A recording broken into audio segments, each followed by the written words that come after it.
유럽은 대형 박물관이 많은 대륙이다. 파리엔 루브르가 있고 비엔나엔 호프부르크, 피렌체엔 우피치가 있다. 그러나 이런 대형 박물관들도 바티칸의 그 방대한 소장품을 능가하진 못한다. 바티칸은 어느 시대에나 가장 위대한 예술과 지성의 산실이었고 서구의 문화와 학문을 좌우하던 길잡이였다. 지구상 어느 곳보다도 많은 예술품을 소장한 곳이기도 하다.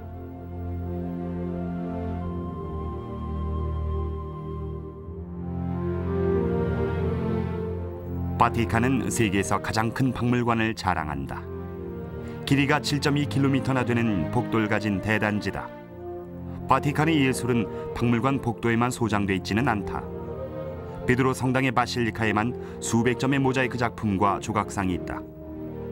교황 관저의 벽면은 바닥에서 천장까지 값을 따질 수 없는 프레스코화로 덮여 있다.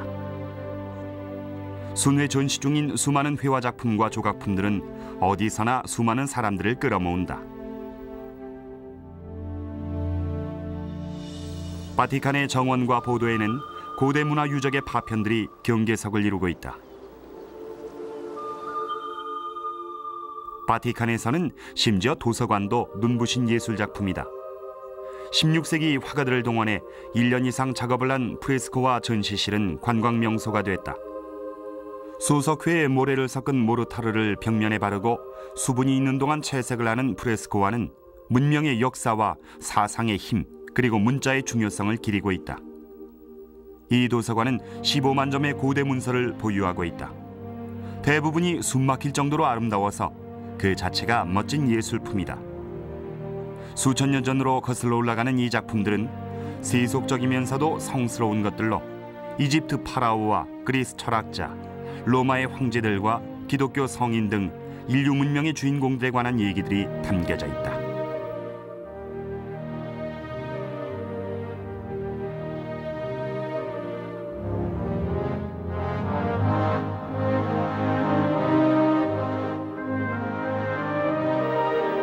하지만 수세기 전만 해도 도서관과 책은 얼마 안 되는 사제와 학자들만을 위한 것이었다.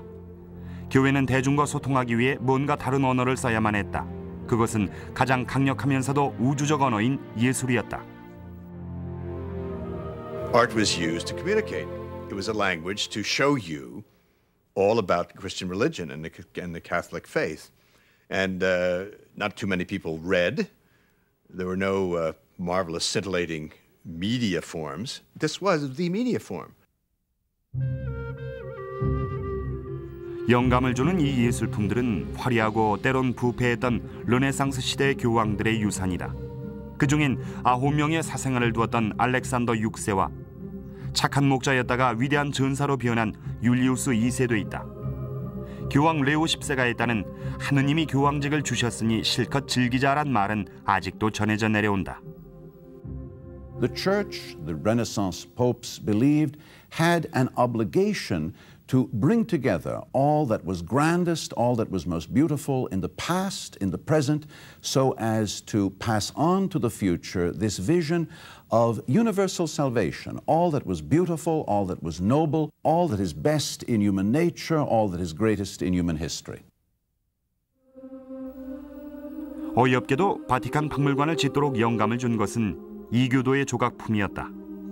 이 고대 그리스 석상은 일리아드의 한 장면을 묘사한 것으로 1506년 성전 건축 공사 중에 발굴돼 교황 율리우스에게 전해졌다.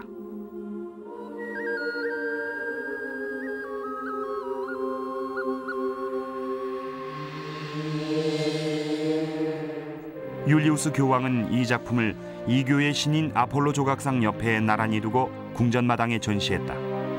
이렇게 해서 예술품 수집은 시작됐다. 근육질과 영웅적인 모습을 한 그리스 로마의 걸작들은 당대 바티칸의 예술가들에게 영감을 주었다.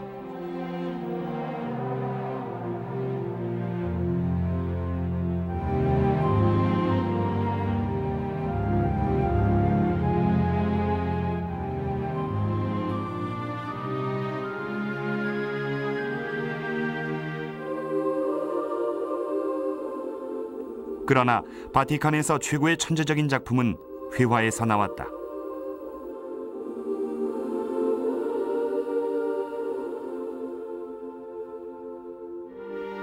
르네상스 시기 동안 바티칸 궁전의 벽면과 천장은 전부가 거대한 캔버스가 됐다. 멀리 이탈리아와 전 유럽에서 온 위대한 예술가들이 마음껏 꿈을 펼칠 수 있는 마당이었다. So if you were talented and you were singled out to be an apprentice, become an artist, you naturally got a commission from the church. And the Vatican, St. Peter's, was big time, the biggest time. The luck of the game is that indeed the Vatican is in Italy. Italy. There's one unending series of artistic genius. These people would pour in because that's where the excitement was. And we have to remember that a creative person, it's not the money, it's not the living wage, it's not even, rushing up to the Pope. It's doing it. It's seeing your great idea. That's it. 화가 라파엘로는 율리우스 2세의 위임을 받고 정교한 프레스코 연작으로 교황의 숙소 벽면을 채운다. 라파엘로의 프레스코화는 고대 그리스 문화와 교황 율리우스 2세의 위대함, 그리고 기독교의 승리를 기리고 있다. 그의 가장 큰 업적은 죽기 전까지 그리다 미완성작으로 남긴 그리스도의 비은용이다.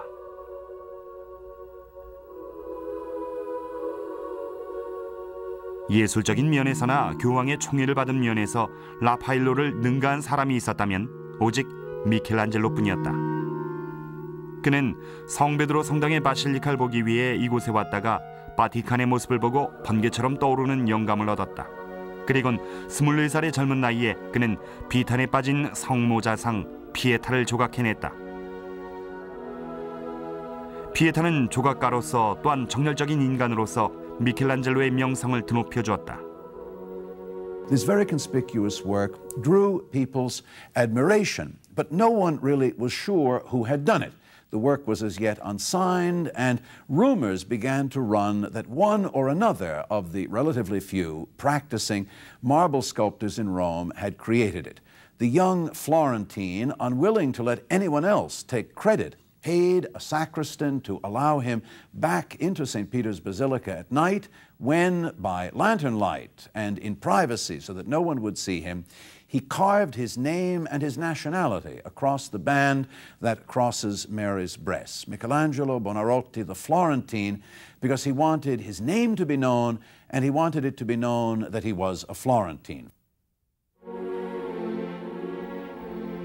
조각칼은 미켈란젤로에게 명성을 가져다 주었지만 그림 붓은 그에게 영원한 삶을 얻게 해줬다. 시스티나 성당에서 그는 바티칸 예술품 중에서도 가장 빼어난 작품을 그려나갔다. 교황의 궁전과 성베드로 성당의 바실리카 사이에 있는 이 작은 성당은 밖에서 보면 평범해 보인다. 미켈란젤로는 이곳을 헛간이라 불렀다. 그러나 안으로 들어가면 전혀 다르다. 성당의 벽면은 라파엘로, 보티첼리 등 유명 화가들의 프레스코화로 장식되어 있다. 교황 율리우스 2세는 미켈란젤로에게 천장을 아름답게 장식해달라고 부탁했다. 완고한 성격의 미켈란젤로는 그의 고집을 꺾지 않고 이렇게 대답했다. 싫습니다. Julius asks Michelangelo to switch over, to move from sculpture to painting. We know that Michelangelo felt inadequate to the task and offended by the change in plan. Michelangelo resisted the commission, bitterly complained, tried to get away, ultimately accepted it because the Pope left him not one square inch of leeway in which to escape the task assigned. You have to remember that Michelangelo was on-the-job training when he did the Sistine ceiling. He had never done a fresco in his life. He was learning as he went along. And a lot of his sufferings, because it's well written about, the paint dropping on him, the agony of his back, the aching neck, real pain, comes because he was frustrated. He really wasn't getting it at first. 회의에 가득 찬 30대에 외롭게 4년 동안이나 미켈란젤로는 위만 보고 그림을 그렸다. 점차 그는 340명의 드라마틱한 인물들로 천장을 채워나갔다. 성서 속의 사건에 나오는 주요 인물들이었다. 그는 이 프레스코화로 자신의 명성이 파탄나지 않을까 염려했다. 그러나 그 그림은 그를 새로운 경지에 올려놨다. Michelangelo's greatness, in a sense, in the ceiling and perhaps in life, is that he took a situation that did not appeal to him, to which he felt inadequate, a situation in which he really wanted to be doing something else, and transformed it by genius and by anger. Michelangelo, in the Sistine Chapel ceiling, creates the most dramatic, the most powerful image of the interaction of man and God. You enter under scenes which speak of human sinfulness. And as you move toward the altar, the figures become more powerful, God becomes grander and more impressive, and you have this overwhelming feeling that God is indeed the source of all power, and that God is good, and that if mankind sinned, this is the very place where God offers pardon. 마침내 미켈란젤로의 천장 프레스코화는 대성공을 거둔다. 30년이 지난 뒤 그는 60대의 마지막 프레스코화를 그리기 위해 돌아온다. 바로 최후의 심판이다. 이 숨막힐 듯 아름다운 그림은 제단 위 벽면을 가득 채우고 있다. 작품이 완성된 지 500년이 지난 오늘날에도 미켈란젤로의 강렬한 프레스코화는 여전히 눈부시며 인간의 영혼을 고양시킨다. 그러나 시스티나 성당은 르네상스 예술의 전시장만은 아니다. 이곳은 또한 바티칸에서 가장 엄숙하고 중요한 행사인 교황 선출이 이루어지는 곳이기도 하다. 바티칸의 미래를 좌우할 비밀 토론과 중대한 결정이 이루어지고 세계 역사의 물길을 바꾸기도 하는 곳이다.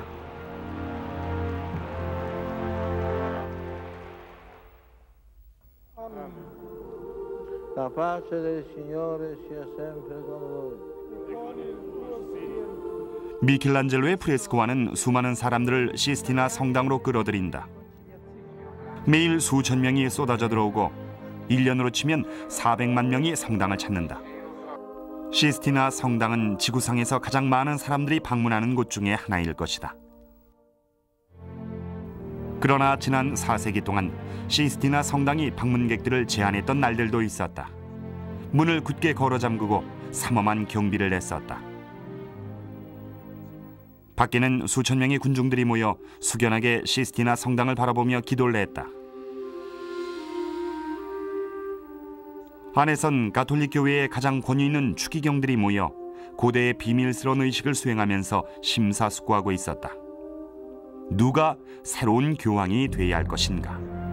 그것은 전통의 옷을 입고 비밀리에 행해지는 엄숙한 행사였다.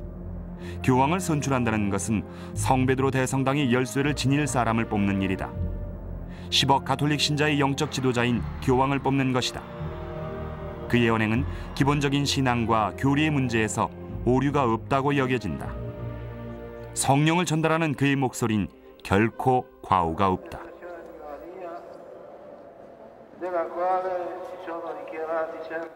Oggi elevata agli onori degli altari, ci ricorda con forza che amare Dio e il sagrato.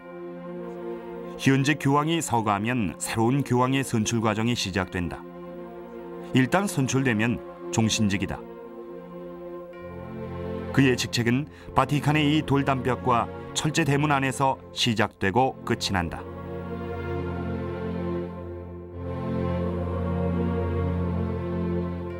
교회의 대표격인 붉은 옷을 입은 전 세계 추기경들 중에서 이제 곧 한 명이 교황이 될 것이다. 콩클라베라고 부르는 이 비밀 선거 과정은 열쇠로 잠궜다는 뜻이다. 경비가 삼엄하다. 외부는 근위병들이 지키고 있고 실내는 도청 장치를 막기 위해 미리 전자 탐지기로 점검한다. 외부인은 안에서 일어나는 일에 대해 알지 못하게 돼 있다. 모든 것이 안전하다고 판명이 나야 선거가 시작된다.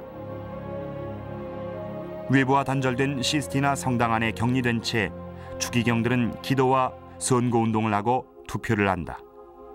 추기경 중에 한 명이 교황으로 선출되기 전까지는 아무리 오래 걸려도 격리 상태에서 풀려나지 못한다. Throughout the history of electing popes, there have been all different lengths of time to elect popes. It's been as many as weeks and months or as short as a few days. Some cardinals would come down from the north, very cold weather, and they'd come to Rome and find beautiful sunny weather. And I'm sure for them it must have been difficult to go back to the northern cold. So I think that maybe in the years past, some of the elections carried on a little bit longer. And I think that they encouraged them to get the votes quickly by sometimes actually closing them in the Sistine Chapel and sealing it with wax and expecting a vote before they were allowed to come back out. 바깥에 있는 성베드로 광장엔 군중들이 모여들기 시작한다. 그들은 묵상과 기도를 하면서 기다린다. 하지만 무엇보다도 성당 굴뚝에서 솟아오르는 연기에 시선이 집중된다. 투표가 끝나면 개표를 하고서 바로 투표 용지를 불태운다.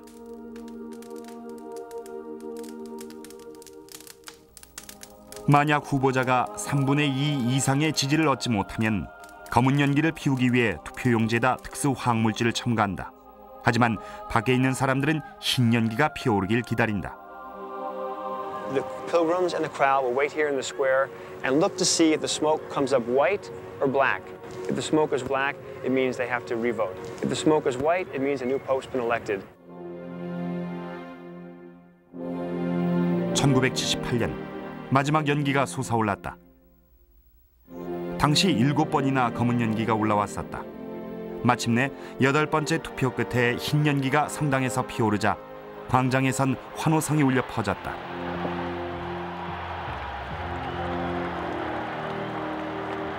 환호성엔 놀라움도 섞여 있었다. 이번 선거에선 의외 인물이 교황으로 선출됐기 때문이었다. 극적인 변화였다. The first thing about this pope that you have to know is he's Polish, and his Polishness defines him. First of all, he's the first non-Italian pope in more than 400 years. Also, his Polishness defines him because of his experience in World War II. He is the first pope to be a worker. He worked under the Nazi occupation as a common laborer.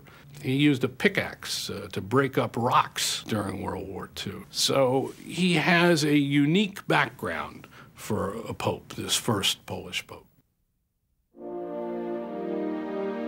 모든 교황은 자신의 고유한 족적을 남기기 위해 자기만의 일정을 갖는다. 요한 바오로 2세의 일정은 매우 고된 것이었다. 매일 새벽 5시 30분에 일어나 영적인 의식을 끊임없이 수행해야 한다. 그 뒤론 줄지어 찾아오는 방문객들을 맞는다. 종교계 인사도 있고 정계 인사도 있다. 그리고 항상 수많은 사람들을 만나 축복해 줘야 한다.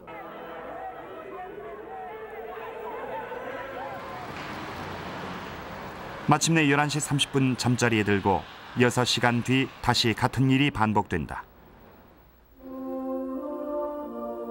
교황직에 오른 지 20년이 넘은 요한 바오로 2세는 교황의 평균 재임 기간보다 3배나 오래 봉직하고 있다. 최근엔 걸음걸이가 상당히 느려졌다. 그의 곁에 몰려드는 사람들은 여전히 카리스마를 느끼고 있지만 세월의 흐름은 무심하기만 하다. He can go out and be very, very tired. We've seen him, we've all seen him bent over and looking very preoccupied maybe with the state of his health. And yet when he gets out and makes contact with the people, there is a rejuvenation. There seems to be an energy flow that comes into him from the people. And he brightens. By the end of a Mass, you can see that he is stronger, that he's sharper. And he starts to joke with the people. And there's a response back and forth. John Paul II, he wants you.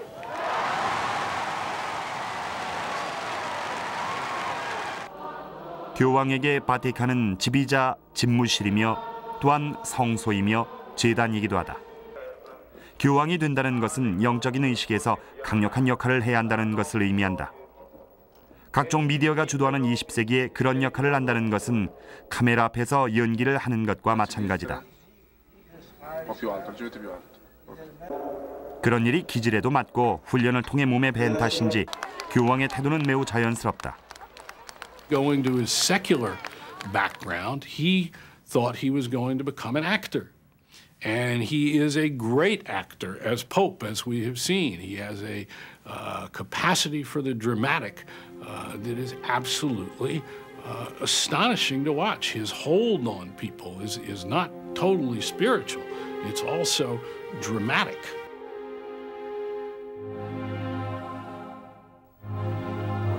(2000년의) 전통으로 깊게 뿌리내린 기관으로서 바티칸은 매스컴에 놀랄 만큼 신속하게 잘 적응하고 있다. 70년 전 무선 전신을 발명한 마르코니의 송신기로 바티칸 라디오 방송이 시작됐다. 오늘날엔 바티칸 라디오가 전 세계 32개 언어로 방송되고 있다.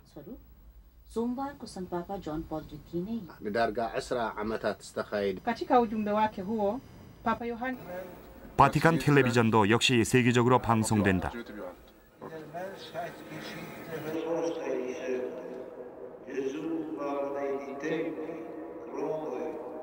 그러나 교황이 하는 말의 영향력은 교황의 존재에 비해서 점점 약화되고 있다. 바티칸에 병기고 있는 가장 큰 무기는 교황의 방문이다. 그래서 바티칸은 순회 방문을 나선다. This Pope attracts larger crowds than any politician, any U.S. president, any rock star, any opera star, any entertainer, anyone in the world. He brings a message of hope, which is the central idea of the Christian faith. In 1933, Franklin Roosevelt said, "We have nothing to fear but fear itself." In the 1970s, the 1980s, and the 1990s, John Paul II has been saying, "Be not afraid." 교황은 신자들에게 희망과 용기를 가져다 주지만 또한 그 나라 통치자나 정치인들에겐 고민을 안겨주기도 한다. 바티칸이 정치적으로도 영향력을 행사하기 때문이다.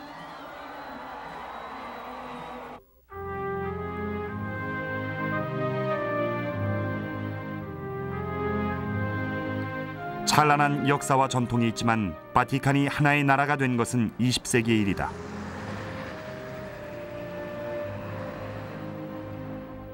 (1929년) 이탈리아의 무솔리니와 맺은 조약으로 바티칸은 독립주권국가로 공식 인정을 받았다. 바티칸은 아주 작은 국가다. 도보로 1시간도 채 안 걸려 국경을 한 바퀴 둘러볼 수 있다. 군대의 역사는 길지만 오늘날에도 그 숫자는 110명에 지나지 않는다. 그러나 바티칸은 세계에서 가장 세련된 외교진을 갖고서 미국보다도 더 많은 나라와 수교를 맺고 있다. 한 나라의 수반으로서 20세기의 교황은 새로운 정치적 권력을 획득했다. 아마 요한 바오로 2세보다 더 강력한 권력을 행사한 교황은 없을 것이다. He is an enormously powerful man, and he has used his power. He has used his power geopolitically, and he's used his power spiritually. And what makes him different than any other modern pope is his spiritual power combined with geopolitical ingenuity. 1979년 요한 바오로 2세는 교황직에 오른 지 1년도 채 안 돼 고향인 폴란드에서 격렬한 투쟁을 벌였다. 수십 년간 폴란드 가톨릭은 무신론적인 소련 공산주의의 발길 아래 짓밟혀 지냈다. 하지만 그 모든 것이 바뀌기도 했다. 6월 2일 교황은 폴란드에 도착했다. 바로 그날 폴란드와 바티칸에서는 새로운 역사의 장이 시작됐다. The first realization of just how powerful this pope was for the Soviets came during the Pope's first visit to Poland. Soviets did not want him to go, but the Polish authorities said we can't keep a Polish Pope from coming to Poland. And during that visit, more than 2/3 of the people of Poland turned out to see their Pope, Karol Wojtyla. But the really great moment came the first day. He addressed a crowd of about 250,000 people in the great Central Square in Warsaw, and he declared that excluding Christ from any longitude or any latitude is a sin against man, not against God. From that moment on, the Soviets knew that this Pope was a great threat to them in Poland. 교황의 폴란드 방문에 대한 드라마는 방송을 타고 전 세계에 방영됐다. 미국에선 당시 대통령 후보 로널드 레이건이 이 방송을 지켜봤다. 그와 함께 TV를 봤던 사람은 나중에 레이건의 국가안보 보좌관이 된 리처드 알렌이었다. And Reagan, with tears in his eyes, turned to Allen after watching the Pope with this declaration and said, "There is now a metastasis in the body of communism, and it's this Pope." 교황의 방문 이후 폴란드는 급격히 변해갔다. 폴란드 노동조합은 개혁을 외쳤고 1980년엔 파업의 물결이 전국을 휩쓸었다. 자유에 대한 갈망이 점점 더 거세지고 있었다. 공산주의 심장인 모스크바에서는 이것을 지켜보면서 우려에 휩싸였다. 크렘린 지도자들은 폴란드를 놓지 않으려고 결사적이었다.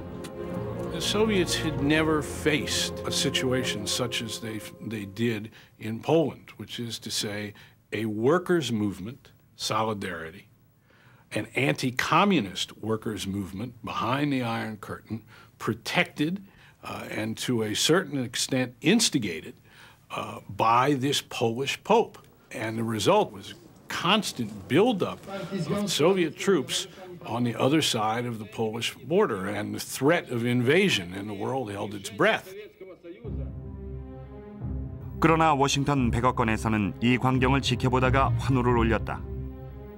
대통령으로서 마지막 달 직무를 하고 있던 지미 카터 대통령은 폴란드 사태를 반기고 바티칸에게 힘을 실어주었다. Carter's national security advisor was also a Pole, Zbigniew Brzezinski.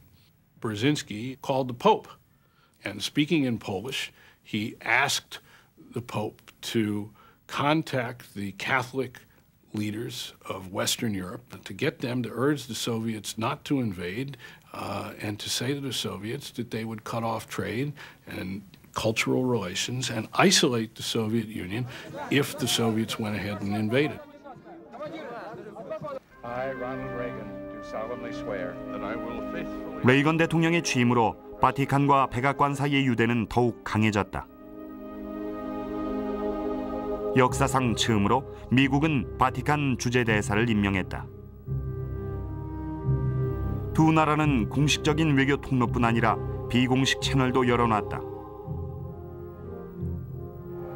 레이건 대통령의 고위 참모가 바티칸을 비밀리에 방문해 교황에게 소련군의 동향을 보고하고 정보를 브리핑했다. 심지어는 첩보 위성 사진도 제공했다. 이때 자주 방문한 사람이 CIA 국장 윌리엄 케이시였다. Well, the Reagan administration formed a remarkably close relationship with the Vatican, almost a kind of wholly anti-communist alliance. William Casey, Reagan's CIA director, was a devout Catholic, and he undertook about half dozen secret visits to meet with the Pope. Information was exchanged, and at crucial points, the Pope said to Casey that the United States had to be very careful not to be too belligerent, because above all else, the Pope wanted this workers' movement to remain nonviolent. 이 성스러운 연합은 승리했다. 폴란드 국민과 백악관 그리고 교황의 반대에 부딪혀 소련은 물러섰다. 소련 군대는 마침내 물러가고 폴란드는 민주주의를 향한 거대한 발걸음을 내디뎠다. 동유럽 나머지 나라들도 곧 그 뒤를 따랐다.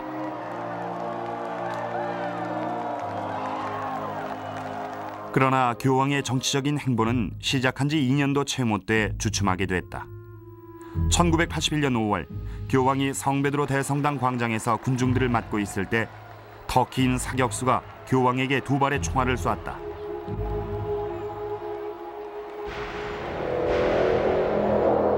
충격은 매우 가까운 거리에서 있었고 매우 정확했다.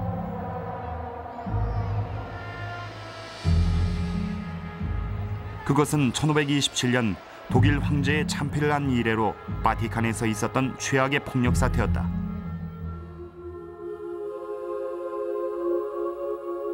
총상에서 회복한 뒤 교황은 세계 무대에서 강력한 영향력을 되찾았다. 이번엔 목표가 군사나 지정학적인 것이 아니라 인권과 종교적 자유였다. He's really tried to make that the hallmark of the Catholic Church. He's gone all over the world, the traveling Pope, talking and preaching human rights and democracy. It has been absolutely remarkable in the trips that the Pope has taken, the areas of the world into which he's ventured, showing that there can be freedom, there can be opportunity, there can be the recognition of the dignity of the human being. 인권을 위한 싸움에서 바티칸의 전사들은 이제 더 이상 수백 년 전처럼 침묵하지 않았다. 오로지 묵주와 십자가만으로 무장한 평범한 가톨릭 신자들은 이제 막강한 힘을 발휘할 기회를 얻게 됐다. 거의 10억의 기독교 군대가 존재하게 된 것이다. 가장 최근의 싸움터는 피델 카스트로가 지배하고 있는 쿠바였다. 카스트로의 공산 정권은 오랫동안 종교를 억압해왔다. 그러나 카스트로조차도 점차 태도를 누그러뜨렸다.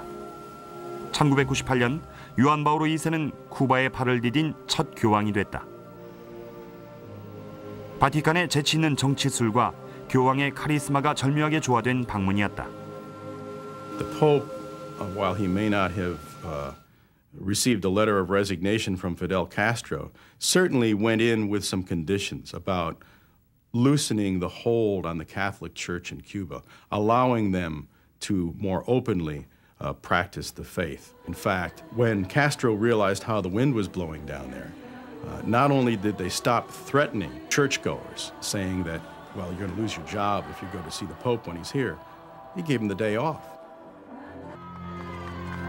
정치적인 권력을 되찾게 되자 오늘날의 바티칸은 세계 통치자들과 어깨를 나란히 할 수가 있게 됐다. 그러나 바티칸은 이제 가장 큰 도전에 직면해 있다. 가톨릭 교회의 기본 정신을 두고 진보주의자들과 보수주의자들 간의 격렬한 싸움이 벌어지게 된 것이다.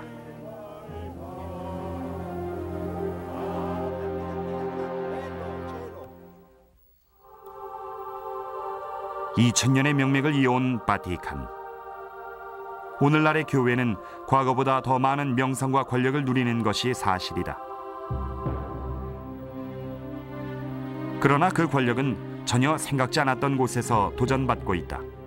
가톨릭 내부에서 일어나고 있는 다분히 이단적인 진보파들의 도전이다.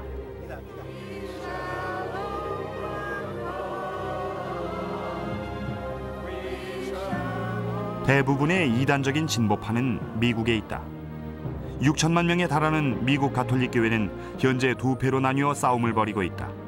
사회적, 도덕적, 성적인 문제에서 바티칸의 가르침을 따르려는 보수파와 그것을 시대에 뒤떨어진 것으로 무시하려는 진보파 사이의 갈등이다. I've often felt that the Vatican is almost totally out of step with everything that the American Catholic believes and values in terms of their own personal life. This is a Vatican that has rejected divorced and remarried Catholics and said they cannot receive the sacraments, that is opposed to married male priests, that says we cannot even talk about whether or not women could or should be priests, that rejects responsible parenthood in the form of the use of contraception. 미국 가톨릭 교회는 바티칸에다 아슬아슬한 외주를 타라고 드세게 강요하고 있는 것이다. 바티칸은 가장 지적이고 풍요로운 교구민들이 떨어져 나갈까 염려하고 있다. 그러나 이들의 불복을 무시할 수도 없는 노릇이다. This Pope believes that the last 300 years of Western thought has been antithetical to Christianity and to Christian morality. He has a very ambiguous view of the United States. He loves a lot about the United States, and at the same time, he thinks that we are morally lax, to say the least. As he supposedly has often said, America is so influential that what happens in America in 1 year happens every place else 10 years later. So if there's a focus on North America, and I think there is, that's part of the reason for it. 선은 이미 그어졌고 분열의 골은 더 깊어지고 있다.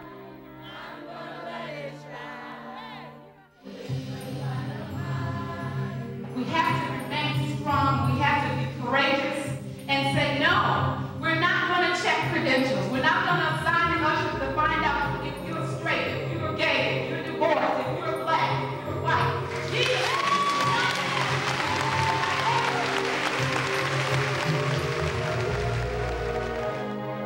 보수파인 바티칸과 미국의 진보파 교인들 사이에서 벌어지고 있는 한판 승부에서 결과가 어떻게 나올지는 확실치 않다. 하지만 한 가지만은 분명하다. 어떤 변화가 오든 바티칸은 살아남는다는 것이다. 2000년 동안 바티칸은 온갖 풍상을 다 겪었다. 황제에게 유폐당하기도 하고 탐욕과 야망에 사로잡히기도 했다. 또한 더 안락한 곳으로 가기 위해 방치되기도 했다. 그리고 그때마다 재 속에서 불사조처럼 다시 일어났다. 지난 1000년간 바티칸엔 커다란 변화가 있었다. 적어도 외형적으로는 그렇다. 그러나 신앙의 바탕이 되는 내면을 보면 놀랍게도 전혀 변하지 않은 채 그대로다.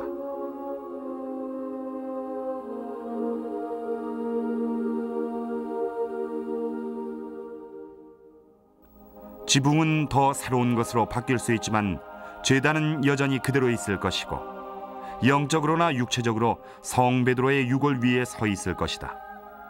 그것은 2000년 동안이나 변하지 않은 진실이며 앞으로도 그대로 남을 것이다.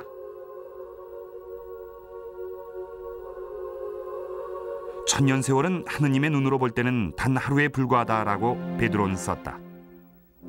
영원을 생각하면서 베드로 자신도 로마에 도착했다. 그렇다면 그때가 바로 어제 새벽이다. 똑같은 계산으로 하면 콘스탄티누스 대제는 어제 오전부터 오늘 정오까지 바실리카에 서 있었다. 새로운 베드로 대성당은 오후 한나절에 세워진 것이다. 시스티나 성당의 이 눈부신 프레스코 화에도 미켈란젤로의 이런 경고 표시가 붙어 있을지 모른다. 손대지 마시오. 물감이 아직 마르지 않았음.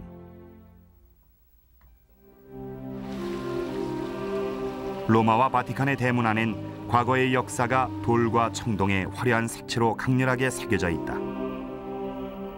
모든 길이 로마로 통하던 시절, 고대 제국의 영광도 그대로 남아있고 야만인들이 사륙과 약탈을 일삼던 중세 암흑기의 혼란과 격동도 이곳에 남아있다.